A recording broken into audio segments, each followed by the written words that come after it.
Semua polusi membawa dampak yang kurang baik, terutama untuk kesehatan.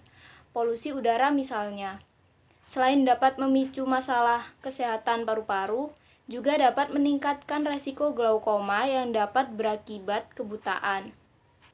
Polusi udara adalah pencemaran pada udara dengan hadirnya berbagai bahan pencemar di luar ambang batas. Beberapa bahan pencemar tersebut memiliki unsur kimia di dalamnya seperti CO, NO, SO, dan berbagai logam berat seperti timbal.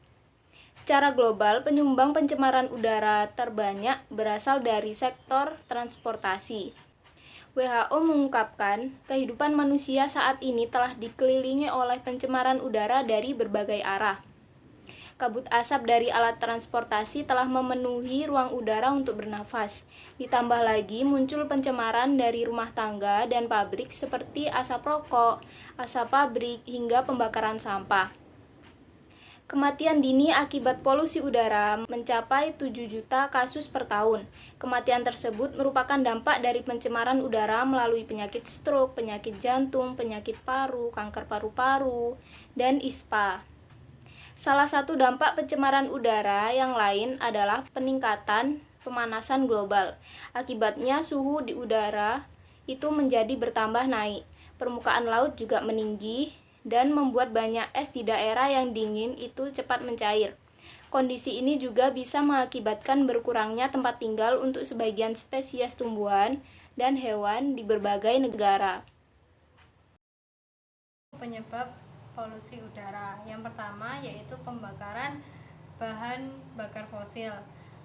Pembakaran bahan bakar fosil yaitu pembakaran batu bara, minyak, dan juga bensin yang digunakan untuk menghasilkan energi dan juga listrik. Yang kedua ada emisi industri atau gas yang dihasilkan dari proses industri.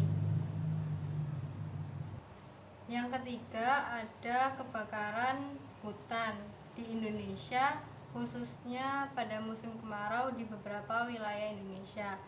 Yang keempat ada pembakaran sampah secara terbuka. Yang kelima ada transportasi di Indonesia. Penggunaan kendaraan bermotor seperti mobil dan motor menjadi salah satu penyebab dan penyumbang utama polusi udara.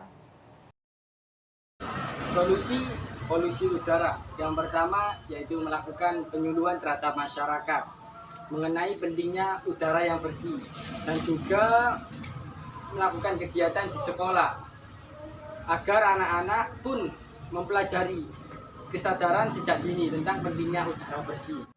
Yang kedua yaitu penegakan kembali peraturan atau perundang-undangan tentang lingkungan. Hal ini akan membantu karena masyarakat masih takut dengan hukum pidana daripada seruan saja. Yang ketiga, menggunakan peralatan atau bahan-bahan yang ramah lingkungan, kehidupan sehari-hari. Yang ketiga yaitu menggunakan peralatan atau bahan-bahan ramah lingkungan dalam kehidupan sehari-hari. Dengan adanya upaya seperti ini, pastinya kita akan sangat mengurangi polusi udara.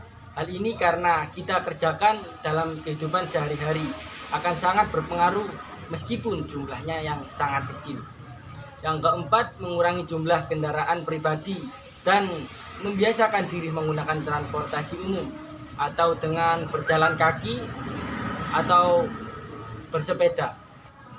Yang kelima, mulai melakukan penanaman tanaman hijau, dimulai dari lingkungan yang ada di sekitar kita atau di pinggir-pinggir jalan. Yang keenam, tidak melakukan pengundulan hutan.